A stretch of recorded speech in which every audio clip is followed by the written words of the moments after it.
announcement.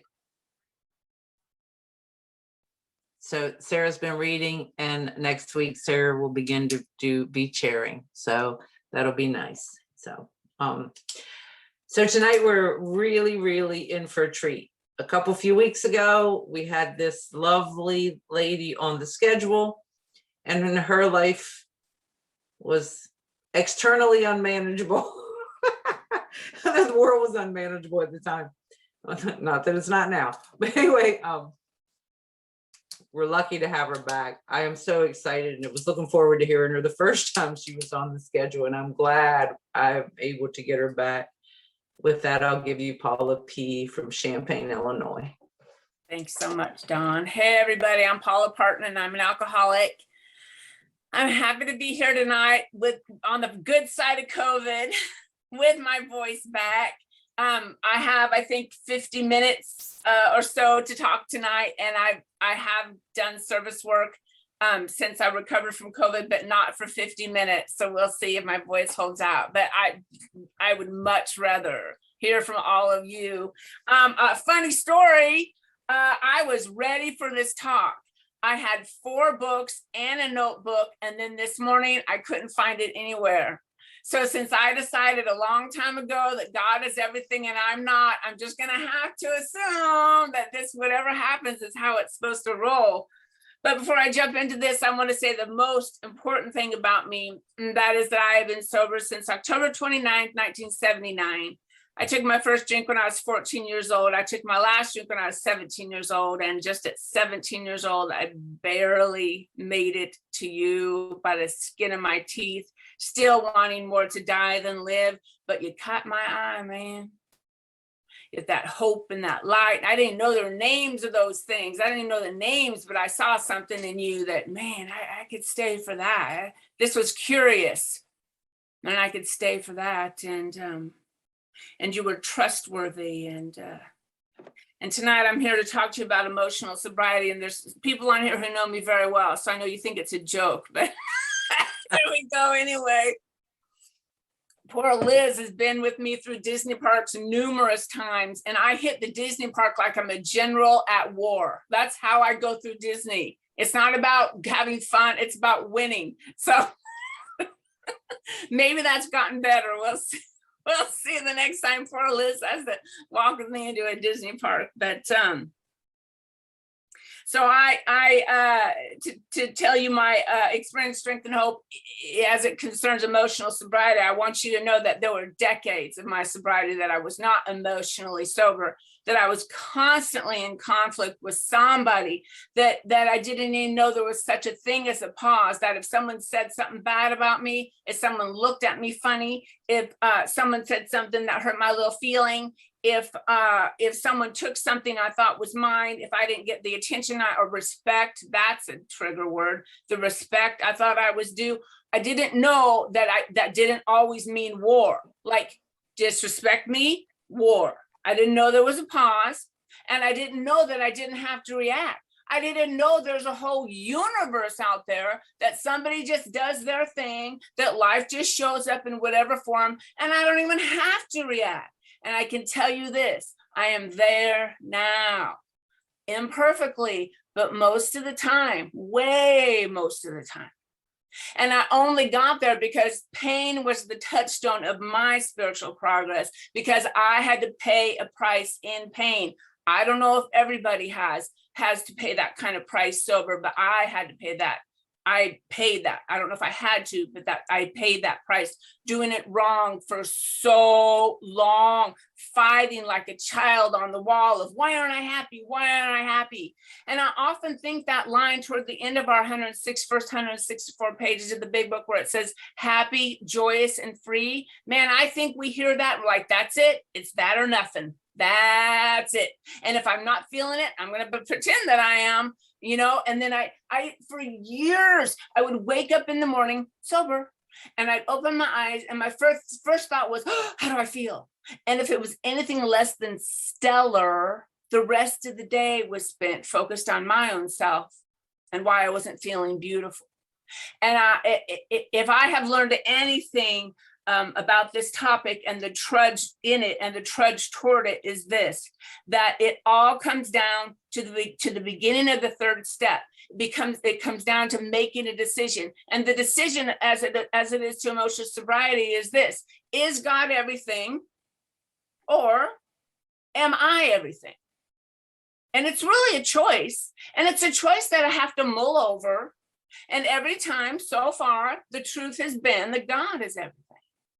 And since that's the case, I don't have to get upset about somebody doing something. I don't have to pick up the other end of that tug of war rope. I mean, I have a lot of sponsees. We all have a lot of sponsees. They're precious and wonderful. And some of them, have sensitive days. I have sensitive days, I guess. And they've asked me, hey, when you said hi to me the other day, I thought maybe you were mad at me. Remember these kinds of things, or when you had to get off the phone, it felt like you were hurt, you were bored by what I was, these sensitive kinds of things. Or did I hurt your feelings, Paula, or were you mad at me? And the truth is this, and here's what I say, the truth is, it is super hard to offend me. I mean, it is really, really hard to offend me, or like if you do something crazy to even get my attention on it. Man, I used to be hyper focused on people doing anything. I don't know what that was, man. I mean, I look back at those years, I don't know how I didn't drink. Well, yes, I do, because the fellowship was a sufficient substitute. That's how I didn't drink. So in the third step, we make a decision, and then we take it in and hone it out, man, because again, even there, faith without works is dead. And we take it through our fourth step, man. And the beauty of the fourth step is this. I mean, I know you've noticed this before, but the defects that we list in the fourth column of our four steps almost mirror the things that we're inventorying on a daily basis in our 10th step. So I'm just going to go over some definitions of some of those words that my friend Marty J wrote down for me. Here they are. Selfish. I lack consideration for other people. I am concerned chiefly with my own personal profit or pleasure. Self-seeking. Mm-hmm. I look outside of myself for validation, approval. Dishonest. Behaving or prone to behave in an untrustworthy, deceitful, or insincere way. Frightened. To be afraid or anxious. And he gives examples, and I'm not going to read them all, but the one for frightened, I am going to read his examples. Examples of frightened: fear of people's opinions, rejection, abandonment, loneliness, physical injury, abuse, inferiority, criticism, fear of expressing ideas or feelings, being trapped, being exposed, being embarrassed. Frightened. I remember I got sober, like I said, in 1979, and like psychotherapy was like getting really pretty popular, and it was people were reading all kind of self-help books, which I don't have a problem with. I mean, some of those books have been wonderful for me, but I'm just saying that was kind of the environment. And we would always hear these Hallmark card kind of things in some of the meetings we'd go to, and like, you can't love someone else until you love yourself. And then it was like, oh crap, what does that even look like? But I couldn't tell anybody I didn't love myself. And so a newcomer would come to me for help. I say, you just need to love yourself, which is another way to say die.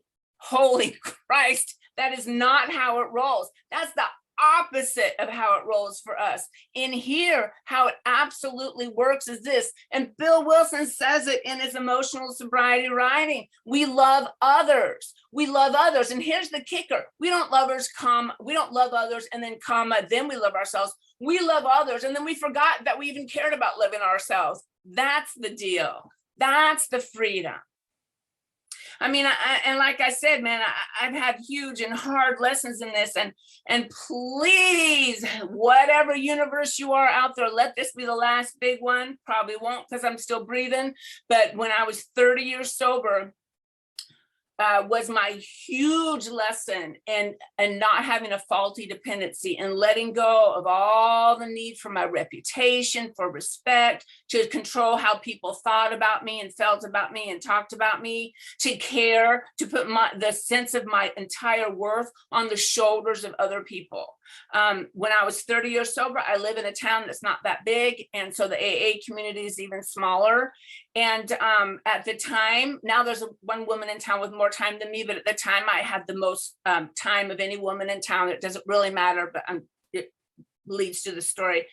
So I don't know where my head was in the sand, but what happened when I was 30 years sober is the club, all the meetings went smoke free. So I stopped going to just my little, church meetings where there's no smoke. And I went to the clubhouse meetings. I went to all the meetings, and I started sponsoring women from out of there. And what I learned was that there was a culture of predatory behavior on newcomer women that had been going on so long that it was the norm rather than unusual. That the old-timer men in our community with 20, 25, 30, 35, 40, 45 years of sobriety were all hitting on new vulnerable women. And they were then showing by their example that it was fine. So that the newer men would come in and just start the whole cycle. And I saw this and I sponsored these women. I'm like, ooh, yikes. Because I used to be popular in AA. I enjoyed being popular in AA. I enjoyed walking in my old home group with 60 people in it. And then the chairperson always called on me. I enjoyed, having my special chair in the meeting. I liked all that. I liked that reputation. And then I realized, there's no hero going to show up and take this on. And so I asked my sponsor, who lives far away, 1,000 miles away from me. I said, this is happening. Do I have a responsibility to confront this, to say something, to start to put a pebble in the water, anything at all? I was hoping she'd say no. She said, yeah, you do. Women are dying. They're not leaving and alcohol is driving them back in. And even if that's the case, why is that an answer? And so I didn't like my sponsor's answer, so I called GSO, poor GSO. I didn't call like that. I told them what was happening, and the lady I talked to said, so I told her what was happening with the predatory behavior, and the lady said, hold on. And why she had to hold on is she had to go get the list of things that other home groups have done to address this issue. It happens, so often. Of course, we're human beings and we got stuff, of course. So I said, do I have a responsibility here? And she says, yeah, you do. I didn't like that answer. And so I'd heard that the whole Atlanta intergroup had dealt with this because it's been so prevalent in their meetings, and newcomers were really, facing some harm and danger. And so there was this lady, Mary, who my friends told me, who lived in Atlanta, who had sort of spearheaded the whole thing about, we have to address this. We need to move forward. We need to shine some light on this and, see where we can go. And so I called Atlanta Intergroup and I talked to Mary, and she's the sweet old Southern lady with that beautiful, buttery accent. And I'm telling her what's happening one more time. I was 30 years sober, and I like to think of myself as a badass, but apparently I'm not. And I was telling her what was happening. And I said, well, do I have a responsibility in this? And she said, yes. And I started crying, like big crying. And I said, but I'm so afraid. And she said to me, you just have to have courage. And so how I went forward is I made a decision to pretend like I was somebody with courage. And it was not pretty. And they did not take it well. My car got keyed twice in the parking lot of the clubhouse. My mailbox got pushed over. I was the only one on lots of things. The worst of the predators, who was following women home, waited till no one was looking and did something really awful to me. And because he wasn't stupid, but I knew that for the newcomers it was right, that no matter what, that it was right. And I'd hear about some new thing. Men who had called me sister were now calling me other names, and I did not even know that my last addiction was for the approval of others. I did not even know that I was living in a miasma of my shtick. I didn't even know until it was gone. And upstairs, which is where my bedroom is from this room, all by myself, in the light of my own circumstances, I had to come to make a decision. And the decision was this: Whose eyes do I want to stand before? Who do I care about what they think about my reputation? Who? These people or God? And I had to sit and think it over, because these are decisions not to be made lightly. And I decided that from that point forward, it was only God who I cared what God thought about me, nobody else. And I became free, absolutely free. And like I said, man, any conflict that happened, I was in the middle of it. If it didn't have to do with me, I'd find one that was going on somewhere else and jump on in the middle of that. And I mean, all that all went away with that just one decision. And I mean, I love a lot of people. I have a big life in AA. I got a big life outside of AA. I'm a mother of 3 sons. I have a wonderful husband.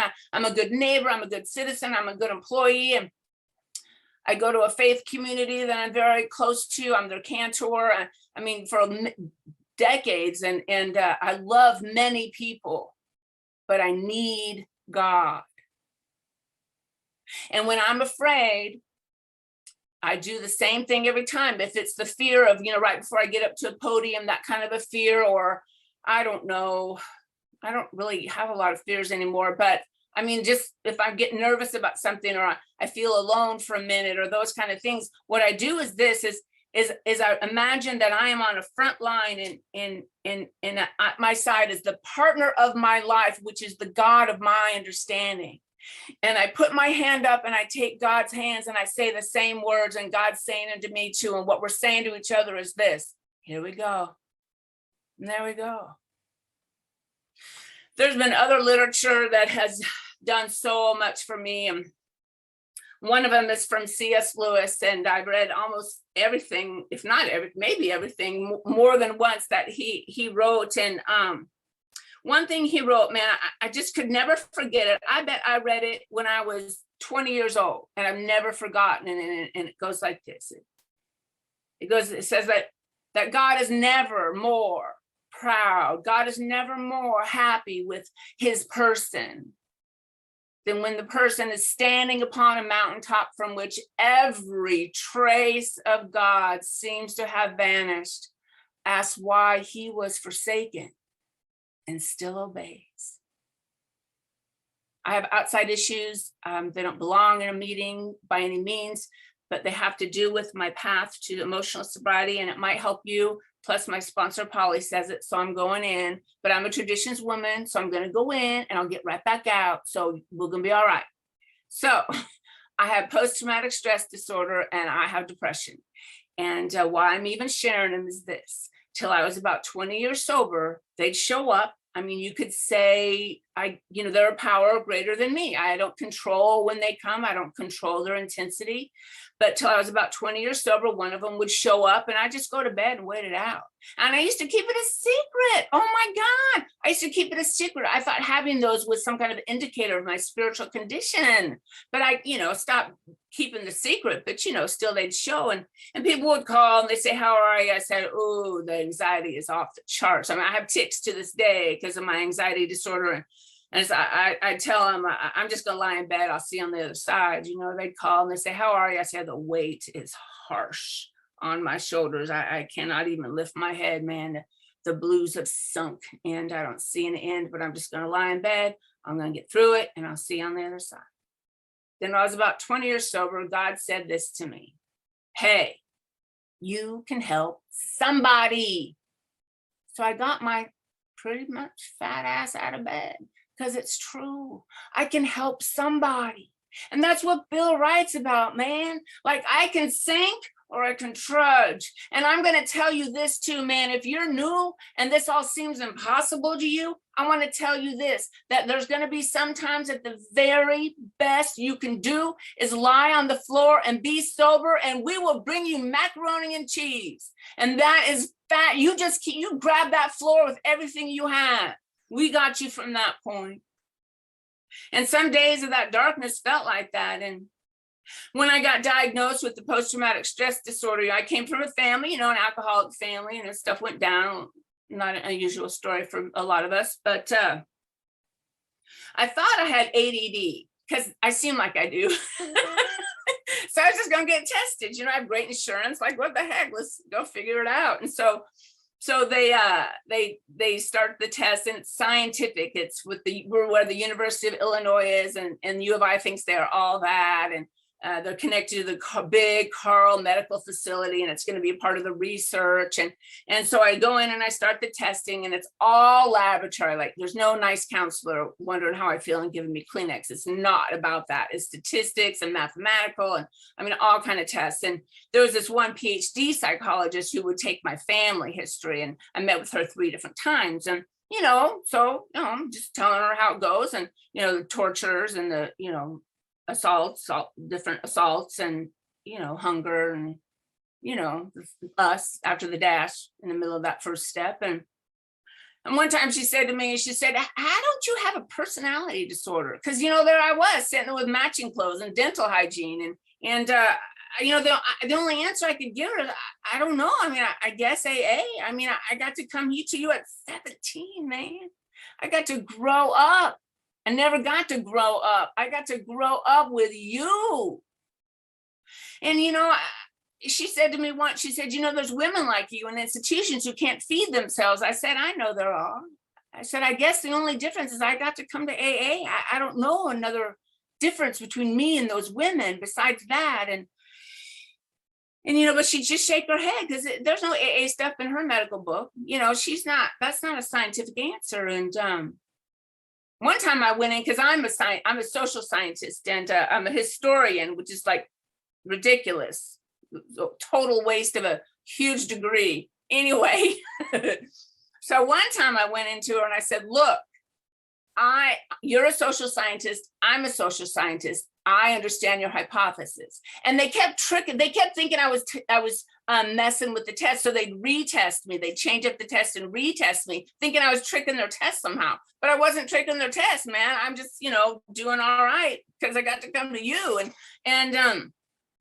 So she was just flabbergasted. So I went in and I said, I'm a social scientist. I understand your hypothesis. I understand your formula. I understand your equation. I am telling you, there is an anomaly to your equation. That anomaly is Alcoholics Anonymous. And man, I almost had her with that science talk. I mean, she was leaning forward and everything. And then she goes, no, it's not in the books she has. And then we're at the very last, and this testing was only supposed to take 6 to 7 months. We're at 9 months now, because they're thinking, what the heck is this? I mean, you don't get all that mess.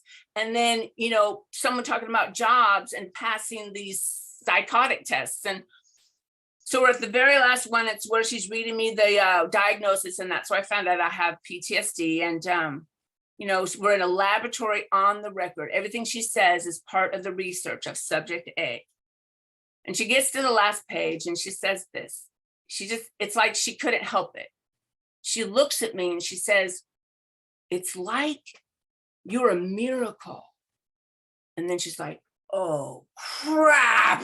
Because now it's on the record. And she just said that out loud in a laboratory, which makes me, as far as I know, the only scientifically declared miracle of the modern era. But check this out, man. I know my name. I know my name. All through that study, it says little phrases like, subject A is adamantly stating that the cause of her success in life is because of her involvement in a group of recovery called Alcoholics Anonymous, which makes you too the only scientifically declared miracle of the modern era. Congratulations. But isn't that how we roll? I take my ladies through the steps. And warning, this is going to sound super crappy. And I warn them when we get to 10 and 11, I say to them, this is going to sound really bad, really arrogant, really judgmental, but I still don't have a better way to describe it. And when I describe I'm describing me before I got to have a glimpse or live in getting rid of my false dependencies. So what I say to them is this. Say, how you're in a meeting and the same old guy or lady is talking about the same old thing, and they're always angry and like nobody wants them to sponsor them and like all that. And they're like, yeah, I'm saying guaranteed they're not doing a 10 and 11. And I know that sounds so awful, but it's true. It's true. It was me as well. And the thing is, I'm still on the daily reprieve, man. I mean, just because I got rid of that huge faulty dependency doesn't mean I don't need to keep this up. I have to keep this up. It's the point of it all. The point of this all gets us to 12, and we cannot get to 12. We cannot do anything about a 12-step, man, if we don't have a message of depth and weight. And that comes through continued work, 1 through 11, 1 through 11, 1 through 11, daily, 3, 10, 11, and 12, a daily 3, 10, 11, and 12. Another thing that always, I never forgot, and it was one of those things someone said it, and I take it down from the shelf of my memory, and I think, why do I still remember that? And I was about 10 years sober, and I was with a professional mentor, and we were up late. We just finished a big event, and she was this really cool lady. And she said this, she said, not in AA, she said, we come into this world alone, and we're going to leave this world alone, which sounds pretty grim, yeah? But I never forgot that she said that. I mean, I would take it down every few years and think, why do I still remember that? Why did that grim phrase have such an impact on me? And then I realized, you know why? Because it's true, except for one vital difference. We do come into this world alone, but with God. And we are going to leave this world alone, but with God. The primary relationship of our life has got to be the one with the God of our understanding. At the beginning and the end, the Alpha and the Omega, man, always, always, always. There were, when I was about 9 years sober, I had fallen in love with the big book. I'd finally gotten a real sponsor. I'd finally done a 4-step out of the big book. And that lasted from when I was about 5 to 8 years sober. Then I moved away, didn't get another sponsor. I was a hot mess. I was having a boyfriend of the week who kept not marrying me and breaking my heart. Like every week they wouldn't marry me. Oh my God. And then I had a boyfriend for 2 weeks, which is like engaged. And when I began to talk about that, he also broke up with me. And you think it's a joke? It ain't a joke. Always looking for the outside, right? And when the outside fell, so did I. And so I was 9 years sober, and the last man that obviously walked the face of the earth had just broken up with me. And I'm lying in bed, and my sobriety date I count as October 29th, but I actually could count it 2 days before. I just count it from the day I entered treatment, but I could count it as October 27th, just so you know. So I'm lying in bed, 9 years sober. I wasn't thinking, oh, I want to drink, or, oh, I wish I could drink. I have to rationalize a way to take a drink. No, but here's what happened anyway. All of a sudden I realized, wow, you know what? For 9 years, I could have been counting 2 extra days of sobriety. I have 18 days I could drink and it won't count. Like alcoholic algebra. And I mean, the reason I'm your speaker tonight is because I didn't have any alcohol in my house. I knew enough of the big book. I'd been in love with the fellowship enough. I my whole life at that point was still AA, that I had enough, that the thought left, and I was able to get up the next morning. And what happened is this, and I was a fundraiser for a United Way agency, and I raised money from a lot of churches, and the closest church to my office was a Catholic church, and the priest was super cool and gave me money, or we were like in the poorest of the poor neighborhood in Savannah, Georgia, where we were like shoulder to shoulder, man, working it. And so I don't know what made me go to him, you know, I mean, why him? But besides geography, he was the closest physically, his office was the closest to mine. And I walked in that church, one woman, a desperate woman, needing a man, never being able to keep one because I was a hot mess, always involved in drama. Always, I mean, I'd lie in meetings because I pretend I was okay and then cry at 3 a.m. You know, this kind of life. I walked in that church one woman, and I walked out of that church an entirely different woman. And what I realized is this, is that God did not abandon me in that dark night of the soul I'd had the night before, where I stood stripped naked in front of God and had to make the choice, man. But my God had not abandoned me. What I realized is that God was with me all the time. It only came down to if I was looking for him or not. And even when I say these words, even in my meditations in the morning, I can feel God, usually on this side. I can almost feel it now, this warmth, that we are not alone. We are not alone. And recently I got to thinking about, these reactions. We all have them. We get a surprise party and we cry because just the love of it all, or somebody sends us a sweet present, or someone's kind, or someone says something kind, or some good thing happens, and our reaction, is always the shock, and tears, it's just so much. And the message of those things is the same every time. Really, it's this: you are loved. That's the message. You are loved, over and over. And it keeps taking us by surprise. And so I do not think what we have, I think we have more spiritual lessons, more spiritual depth. I don't think we have continued awakenings. I think what we have are spiritual rememberings. You are loved. The only way to act from that is to give love, man. In my town, we had this big controversy in AA. I mean, in a little town where the controversy hits, it feels big. But I never want to give any energy to it. This woman moved to town. She was great. She came to meetings at my home group, loved her, my new home group that I got after the whole predators thing. And she brought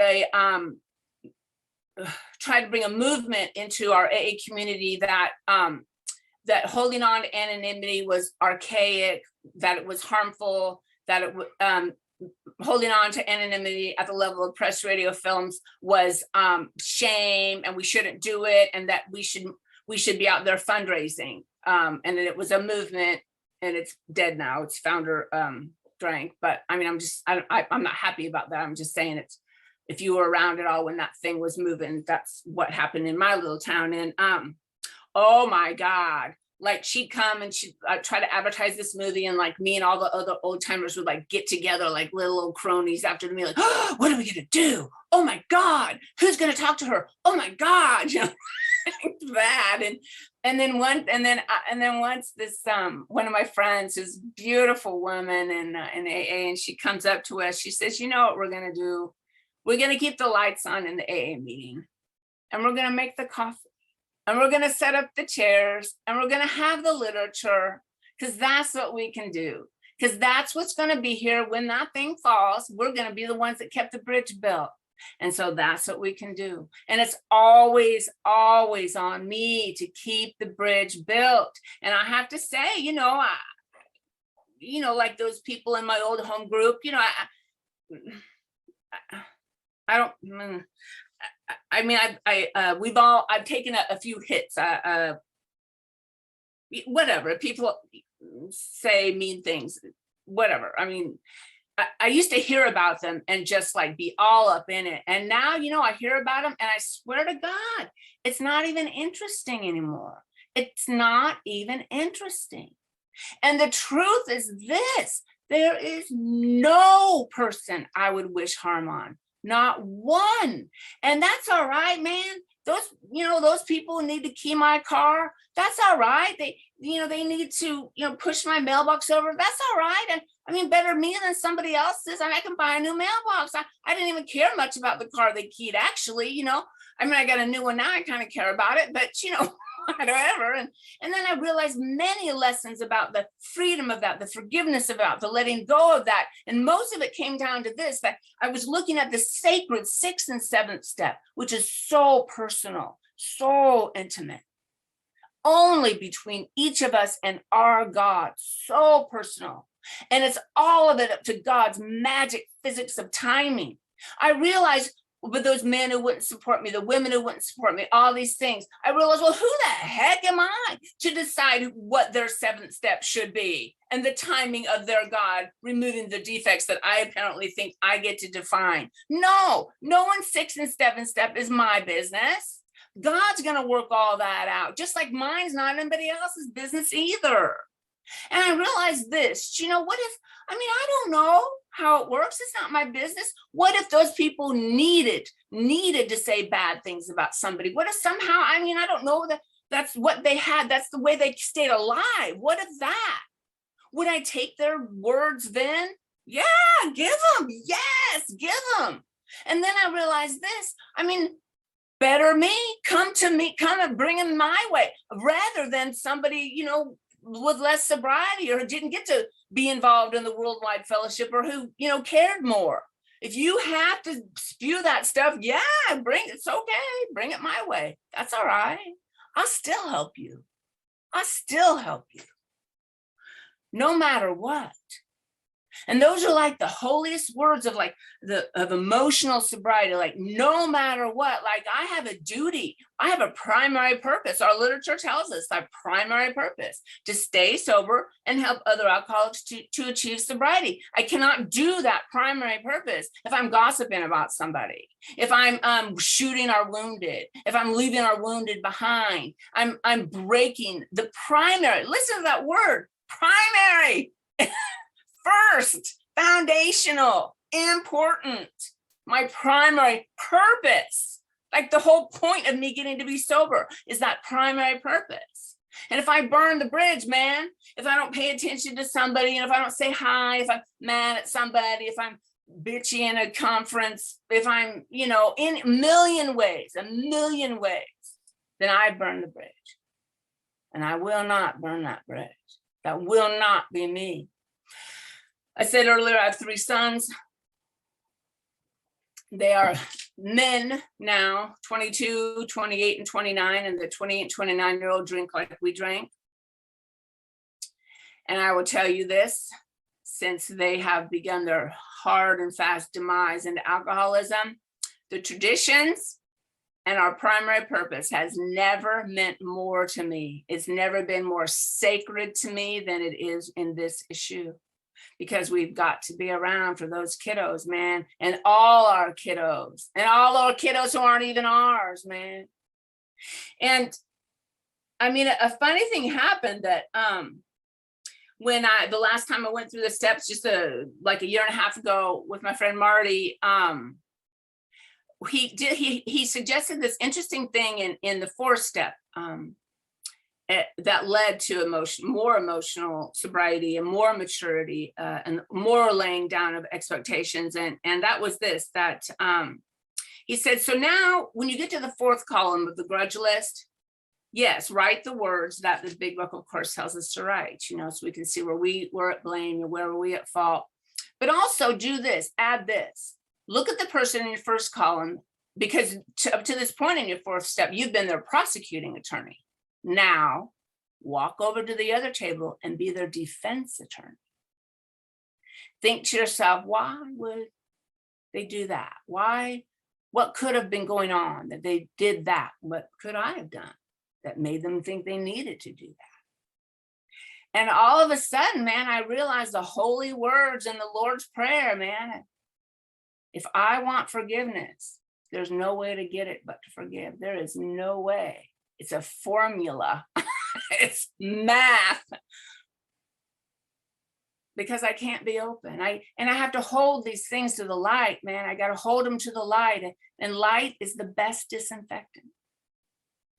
And the God's in charge of time and love and sway and motion. And the things that happen when I set out on this path, never could have guessed, never could have dreamed.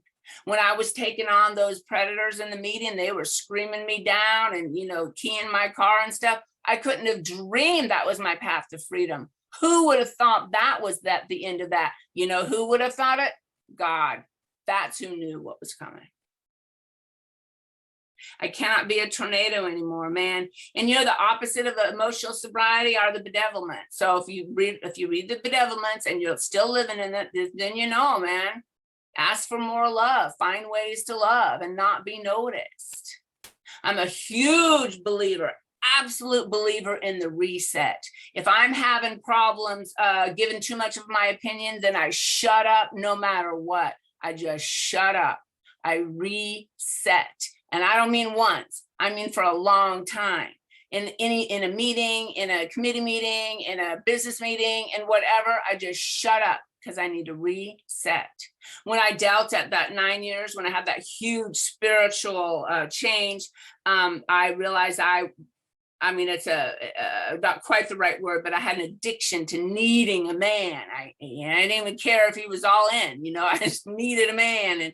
And you know, what I realized is I needed a reset.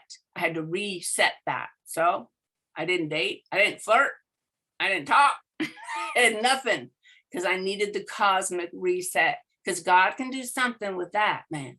If I'm all up in stern at it, it's pretty hard for God to be in there and do what God needs to do. To understand that my decision that God is everything, I have to know what that means. It's practical, that's all. So come up, if you got a hard time with that, it's easy. Just start with this. Come up with at least 7 words of who your God needs to be for you to trust your God. Could be anything. Mine are wise, all-seeing, funny, hopeful, safe, these kinds of words. But you come up with your own. I'm going to end pretty soon with just a few little things. When I talked about happy, joyous, and free, I mean, I thought that was the goal, you know, but it's not the destination. And really, another way to say emotional sobriety is serve anyway. Just serve anyway. And words matter. We have these wonderful neighbors, but when we first moved in here, that they had these huge dogs that barked all the time. And so I said to my husband once, he's normal and nice. And I said to him once, I said, those dogs are driving me crazy. And he said, yes, it's unconscionable, which sounds great coming off the tongue. So all of a sudden it wasn't annoying. It was unconscionable. Words matter. When someone annoys, when someone seems to hurt, when someone does these things, something went wrong in their life, guaranteed. And if you cannot figure out how to deal with somebody, I know it's hard. I'm hard too sometimes. You can't figure out how to deal with them, be nice. You can't figure out God's will, be kind. God's will, 100% every time. And now when I step up to a man who has harmed a woman, and I don't, you know, I'm not coming at him with fists or anything. I say, hey, can we talk? And they'll come and talk because I'm not being scary. And I say, look, I know you don't mean to hurt these women, but you are hurting them. And I'm asking you if you could look at that and just give them a chance. And now one time has a predator said, oh my God, I'll change everything. Thank God you pointed it out to me. But it doesn't matter, man. I'm stepping up, being true to my soul and the God of my understanding. And the point of all that is this: bystanders are watching. Now women don't think, oh, that's how it has to be in AA. And the women, we have women who were picking up on men too. They now know, oh, that's not carte blanche anymore, and it harms people. And it's important. And it's not just the only issue. I know it's kind of a hot button issue, but you know, it was where I learned, hopefully, my last huge lesson in emotional sobriety. So I'm going to stop with one thing, and I just want to say this, is that there are promises all over the big book. And I know we read the 9-step ones a lot, and I mean, they're great, right? I mean, but the 10th-step promises, wow. The 3rd and 5th step promises, wow. But there's a one line that we always like gets our attention at in the 9-step promises, where it says, are these extravagant? And we all yell out because it says it. We think not, but you know what? The promises are extravagant. They're stupendous, miraculous, overwhelming. and still true. So I want to thank you guys. I know I'm ending a little early, but I just want to thank you for your time. Thank you so much, Paula. That was incredible. I really appreciate that. And I was wondering if you've seen anybody in here that you want to hear from before we open it up to the room. You know, I want to hear from Mary Thayer. Hi there, girl. Glad to see you're feeling better. God, we have so similar stories in a way, don't we? I'm fascinated with that. 30 years is really a buzz time, isn't it, of waking up? I don't know. Everything you said, I really could kind of relate to. Well, everything I could relate to. I think this is all about whether or not the relationship with this creator, which I didn't know anything about. I didn't have any religious background. So I'm fascinated. I read recently and it just made so much sense to me. And it's something I see all the time, but then you finally digest it type thing with that second step where it says, we came to believe that there was a power greater than ourselves restored us to sanity. And it doesn't say came to believe in a power greater than yourself restores to sanity. And I too went back and I came in a little bit before you, but you know, there were some greats and those greats were profound. They really were, that we got to listen to. And I remember I thought, I don't have any problem knowing that there's a God. I just knew there really was a God. I could see what was happening. I could hear it. But my recovery has taught me how to come to believe in that presence. And that presence at 20 years had to become a best friend. So I liked what you said, you know, put a name on it. You know, what are you praying to? I pray to a best friend like Bill's story. I have a best friend, some of you guys know Missy, and we've known each other since we were 6, and there isn't anything that I wouldn't tell her. And yet, why was I afraid to tell God? I thought I had to do what my church friends said, be nice or something. But I'm not nice all the time. And I had to have a friend that I could talk to about not being nice. And how do I get beyond where I'm at? I loved your thoughts on 10, 11, and 12. I so agree with it. It's, you know, I don't think we read this stuff and then theorize about it. I think we have to do it. And I have a daily reprieve. So what have I done today? I pretty much stay where my feet are. What have I been doing today just to get through one way or the other? I too came from a small town in Maine where I moved when I was 5 years sober from, you know, Southern California to Maine. God, talk about wacko-ness up there. Selling the big book for profit. And oh my God, I thought I'd gone to another planet or something. And I remember calling my sponsor in California and saying, what's happening? What do we do? How do we, you know, just, and she said, oh, honey, you're not in a popularity contest. You know how to stay sober. If you don't like what's going on, start a meeting. And I was able to do that. And there were people saying, go back to California. When I moved to Santa Fe, I moved more graciously into a new community. It's funny how we always think wherever we came from, it's better.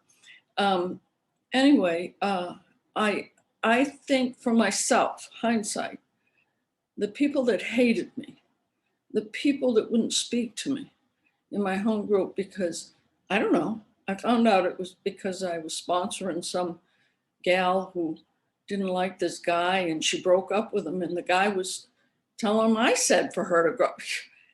So I didn't know any of this, but this person kept yelling. Anything I said, oh my God, would just contradict me no matter what was happening. But you know, it was an interesting thing. It taught me that I earned my seat in Alcoholics Anonymous.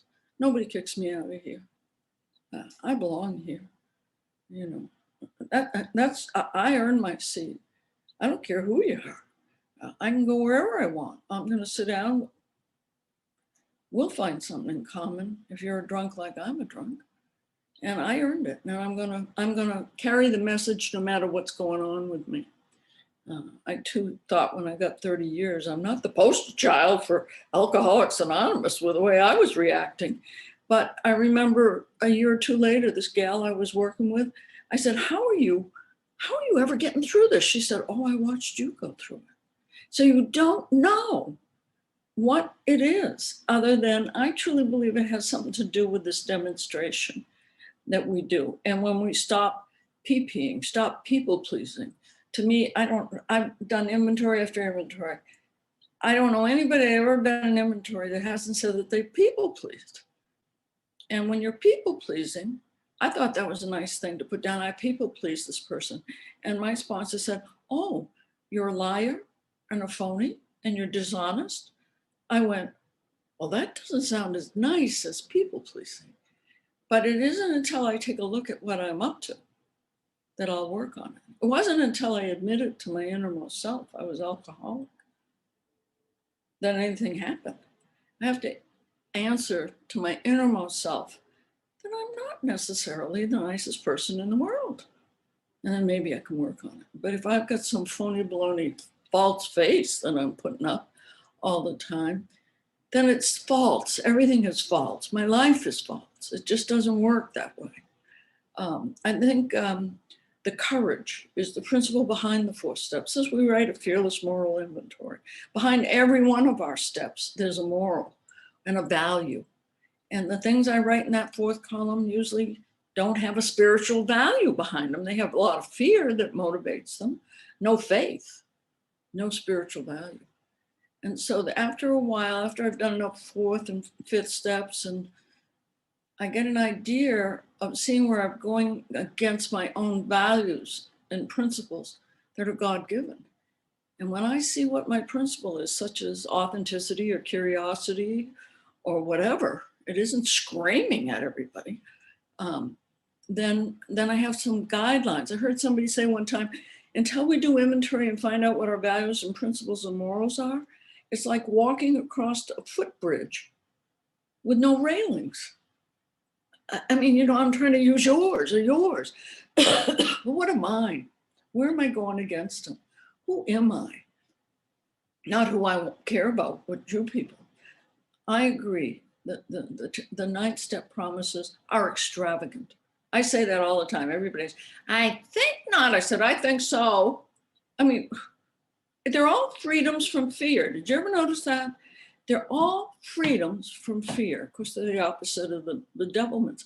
But you look at that, and if that's an extravagant promise to have that fear taken away. Because if I've had that, then I have some faith that has replaced it, which is profound. It's profound. But the 10th step promise, the reason I do the steps today, and I do the 10th step, is because I want neutrality. I want neutrality. It's kind of like having peace of mind. It's not that everything is good. Sad is not bad, but things are sad. And I can see what is. And that place of neutrality is profound. And whenever I don't, because when I'm in a place of neutrality, I'm connected with that presence and I'm coming from faith. The minute I don't feel that neutrality, I know I'm coming from fear. And that's the motivator for my defects in my character. So that happens. And plus the fact I'm just going to end with this, but you really got me going. Thank you, Now, and I really appreciate it. I really appreciate getting to know you. I really have. It's been wonderful. It really has. But I have a thing that I came out of an inventory one time, similar to what you had in a way. And I realized that I'm answering to a higher source. I do what I do because I don't answer to you people. I answer to a higher source that I found by doing these steps and building a relationship with my best friend and continuing that. Because as far as I'm concerned, that 11th step, as you said, 10, 11, and 12, is about improving my conscious contact with that presence in my life. I love you. Glad to see you're doing well. Thank you.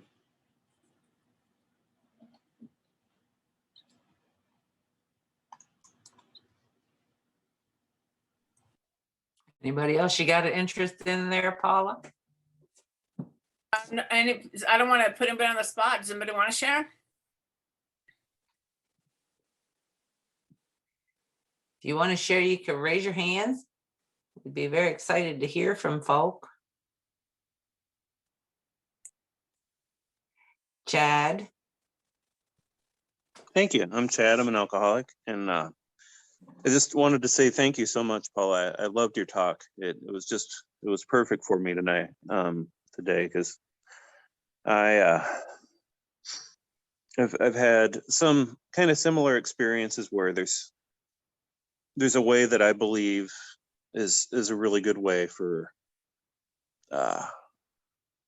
people to act at meetings, and it's I don't know, it seems like during COVID I'm kind of slowly finding my higher power is guiding me to create the fellowship that I crave.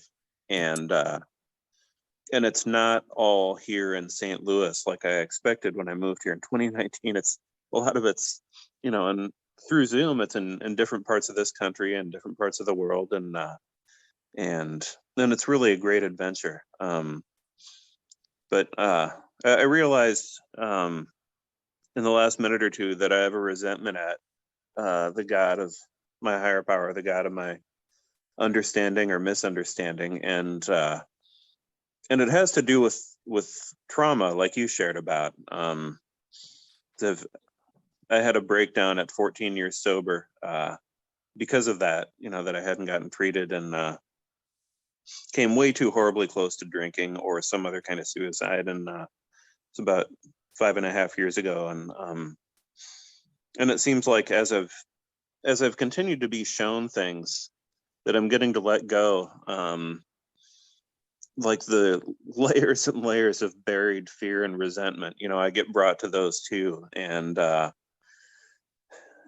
find that, even at I don't know, even as a kid, I had this resentment at God because I knew how things were supposed to go, I thought. And so it seems like I've kind of been brought face to face with that, just, I don't know, maybe just today.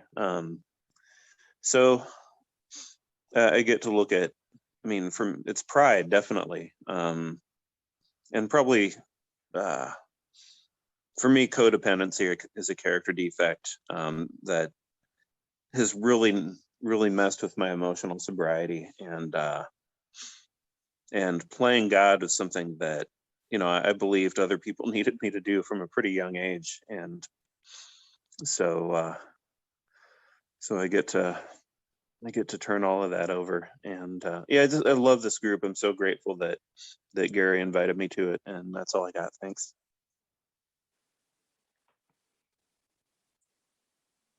Thank you. And who's up next? I'm not good. I don't have to call on people tonight. Everybody's gonna raise their hands. Oh, we got someone. Brett. Hi, I'm Brett. I'm an alcoholic. And thanks for sharing. And Paula, thank you for sharing.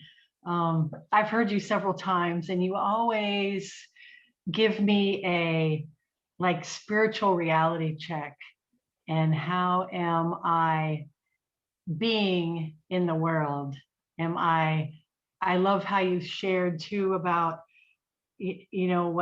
what worked for me when I was 17 or 20 or 30 doesn't work now.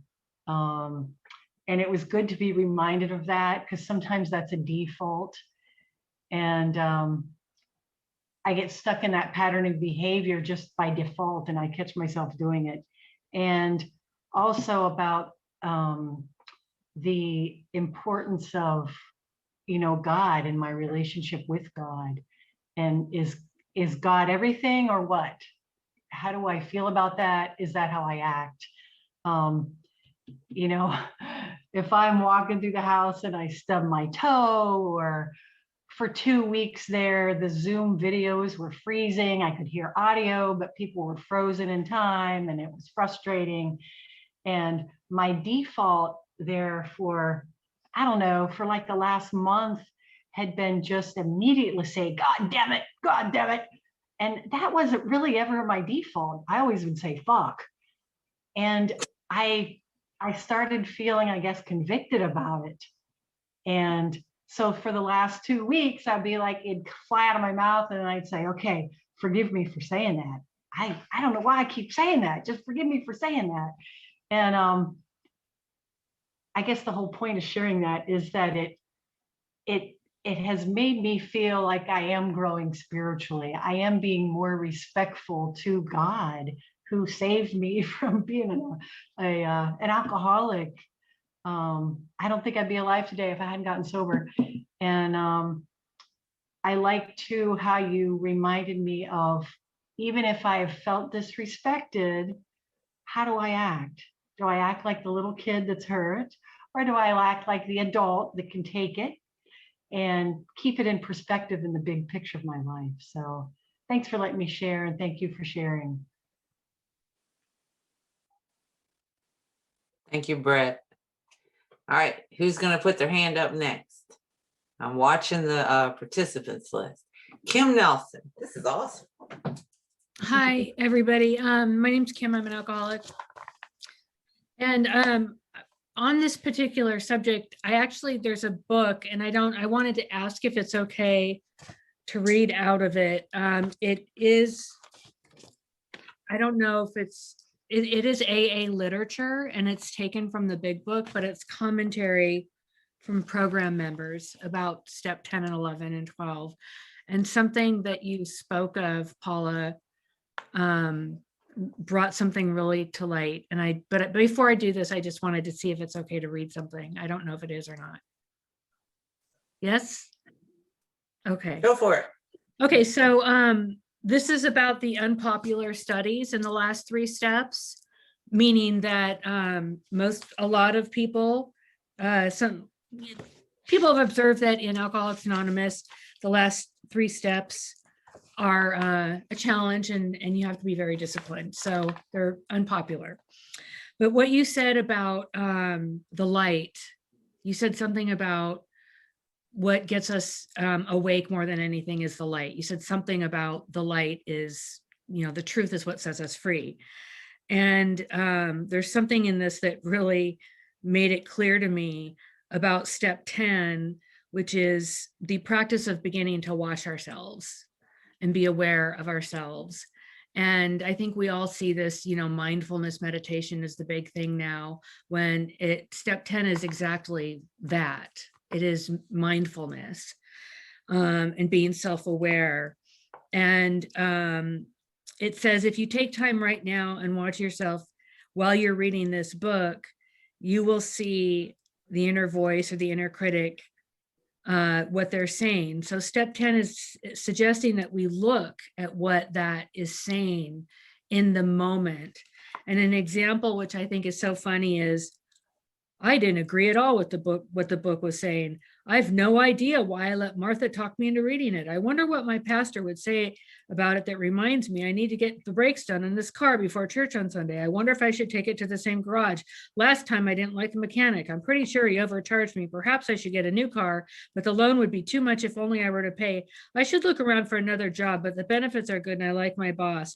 I wonder why he was wearing that suit on Friday. Perhaps he'd been to a funeral and maybe he's interviewing and he's leaving.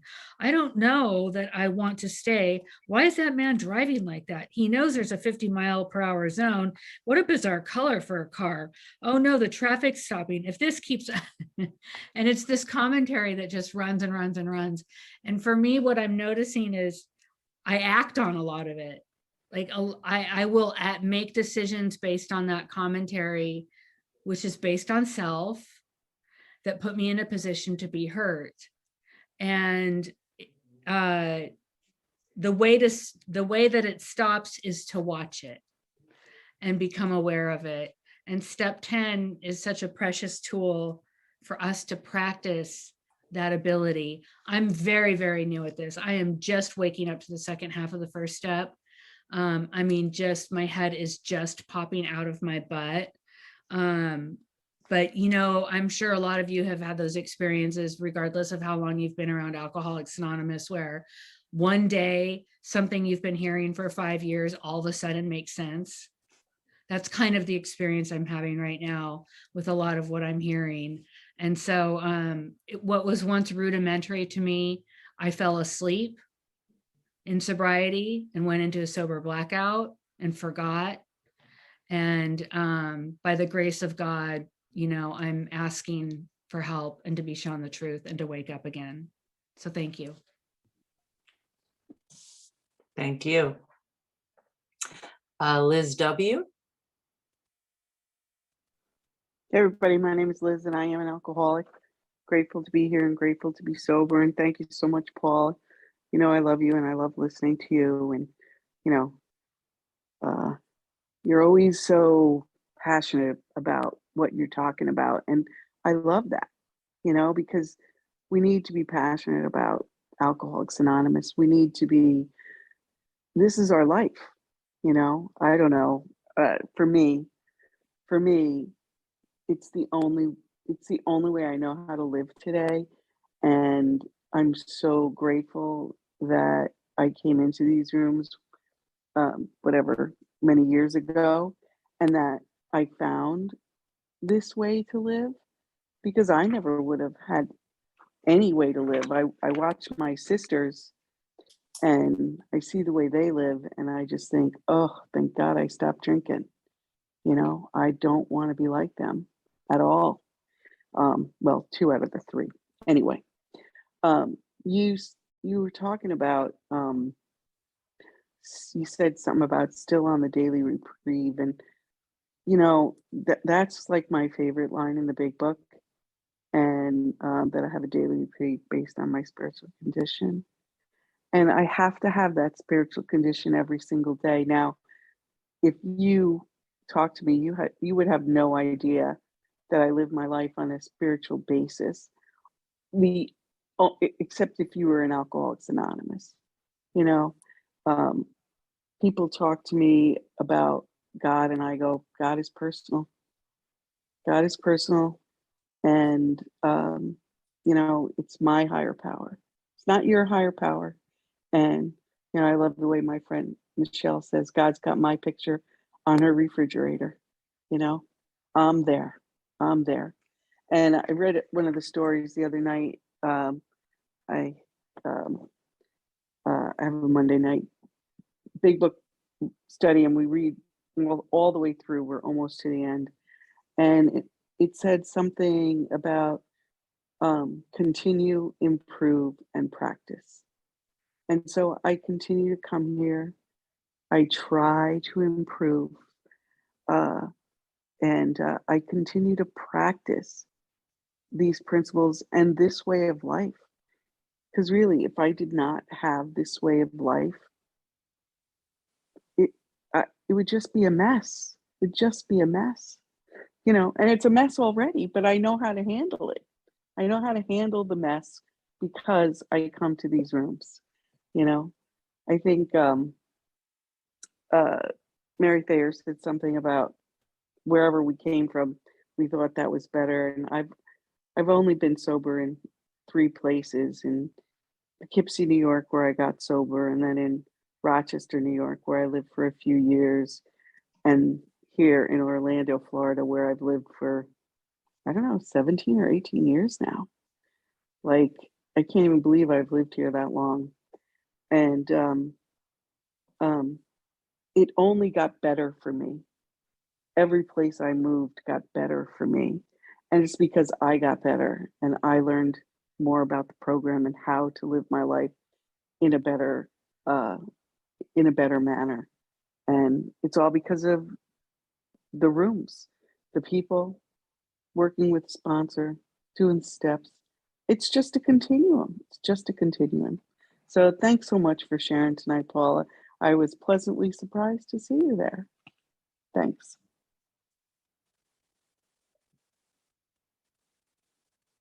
Thank you. And we'll go with Kate Yamal. Hello. Hi, everybody. I'm Kate. I'm an alcoholic from Akron, Ohio. Paula, thank you so much. I've heard you before. And as you started sharing, I thought, oh, good. I love her. I love her enthusiasm for God. You know, I don't know, the past 2 years I've been going to mostly Zoom. My husband has Parkinson's and now he has dementia.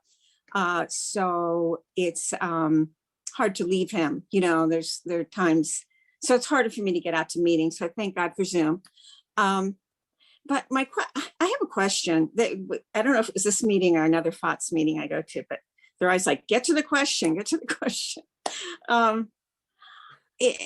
You know, I've been sober since '93. I believe heavily in sponsorship. I sponsor, I'm active I just take the sponsees through the book like I was taught, you know, and my connection to God just gets better and better. And when I think life is when things get so tough, you know, with Chuck, my husband or whatever, God sends me a new sponsee, you know, it's like, are you sure, God, you know, really? And it's okay. And we're back in the book and doing inventory, and I love it all so much. And my relationship with God just gets stronger as I sponsor and share. My question is, and it's going to sound weird because I can't control, I realize that, but the one thing about a lot of my sponsees, I can't seem to get them to sponsor other people. And I know I can't make them, right? But I know that that's where the reward is. That's where the growth comes from. That's where it's in the big book everywhere. We give it back. We give it away. And you know, you know what, my sponsor leads by example, and she teaches me that's how we lead by example. I can't say you have to go do this, this, and this. But do you have anything to share on ways to encourage your sponsees to sponsor? Or it's my question. So, just so real quick, what I tell them, my sponsees, is that sponsoring doubles the quality of your sobriety, which is true. So that gets their attention. But then I'll just say it straight out. I'll say, are you willing to sponsor? Can you look at that newcomer? Can you go talk to her? Can she get your number? Can I give you that number? Or you know how it is when you have a lot of sponsees, you know, when you get a newer person, you're like, I got a sponsee that would be perfect for you, kind of a thing. So I've done that too. Paula does that a lot. We'll get a call and somebody said, Paula said you're my sponsor. I'm like, all right. So yeah. Delegating it is okay. Yeah, I mean, yeah, of course. Yeah, okay. It's helpful for everybody, I think. I just wanted your thoughts on it because I admire you and appreciate it. Thank you. Thank you, Kate. And we'll hear from Sue. Thank you, Don. Hi, everyone. My name is Sue. I am an alcoholic. Hi, Paula. Gosh, I don't know where to begin. You know, you said so much stuff today that just brought a new light to me today. And, you know, when you first started off, you said something about I didn't know. And what you didn't know is you said, I didn't know I didn't have to react. And I was able to relate to that because, you know, that's what I did for most of my life, as I reacted and justified my wrong behavior because I was too busy reacting. And what you said was when you said it's not about a spiritual awakening, you said it's about a spiritual remembering. And I thought about that and I thought, what does she mean by that? And you said, it's a spiritual remembering because I'm reminded that you said you are loved. And I thought, wow, like God is saying to me over and over and over again, every time I'm reacting, you don't need to do that. You are loved. You are loved. You are loved. And the thing is that I'm reacting because I'm not feeling love. I'm reacting because I'm feeling hurt. And I'm reacting because for whatever reason. And God says, you don't need to act like that. And you said, just be kind. You said, just be kind and be nice. I now know how to be kind and nice if I'm too busy reacting with everything in my life. I know how to do that. I'm not gonna be nice. I'm not gonna be kind. It's just not gonna happen. And so the spiritual reminder is, if I am reminded that it's saying to me, you are loved, then just like he uplifted my obsession of the drink away, like, I get you. He will uplift my that reaction that I don't need to react. Like when they scratch your car or whenever they did whatever they did to you with your mailbox, you said, I didn't need to react. How do you go from, I'm gonna go, kick his behind, or I'm gonna go and scratch his car or do worse, to I don't need to react? Like, how do you do that? I can't do that. It's not humanly possible. There's no human aid for that. Like, that's what you showed me. Like, if I want to learn how to stop reacting, just remember, every time I want to react, know that I'm loved. Know that I'm loved. And if I remember that I'm being loved, then God will help me. My higher power will help me to learn to be kind, to be nice, and to let it go. And I just love that. It was just so beautiful. Thank you for letting me share.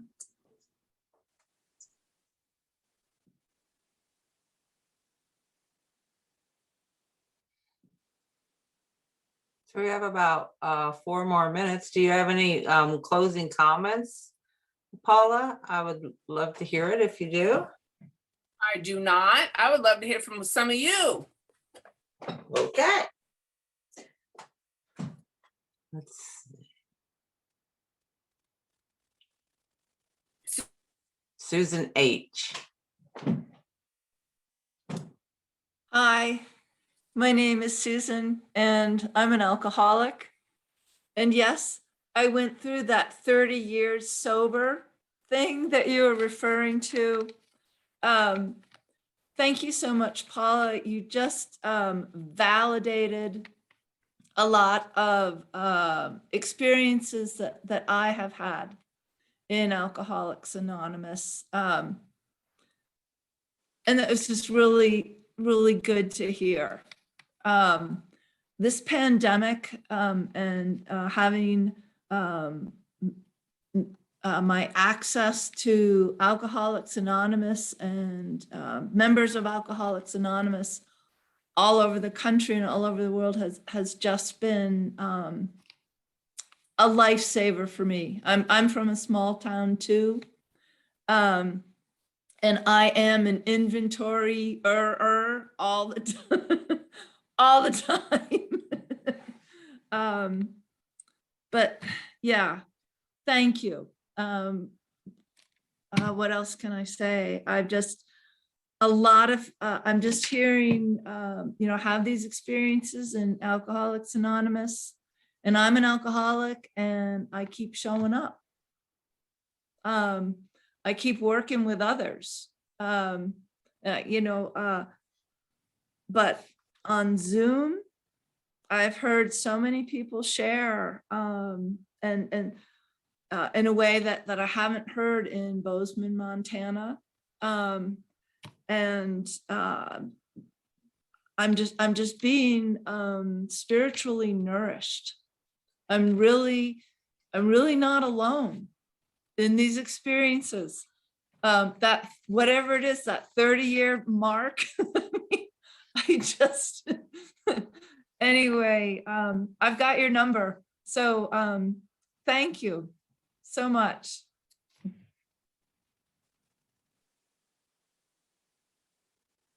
Thank you, Susan. You're definitely not alone in that 30-year mark. I've been wading through that one myself. And as I was listening to you, Paula, you said my last addiction was to the approval of others. And that's the one that, you know, I am waking up to, like, wow, what a thing. And your answer to was it, I love many, but I need God. And I just thought, what a wonderful way to approach that. I love a lot of people, but I need God. And, you know, Mary said we answer to a higher source. And I wrote down, you know, you said 7 traits. And one of the last ones I wrote was limitless. Because I just wanted to, I don't want it to ever stop being something that expands for me, because my mind is limited. And so I really love that. I am so happy that we got an opportunity to hear you. Tonight's my last night chairing. I said that.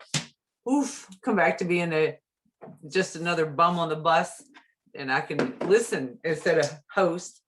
And thanks to everybody, and thanks again, Paula. In this meeting, we close by going to our inner space and saying the prayer that suits our spirit the best. And we'll be back in a moment.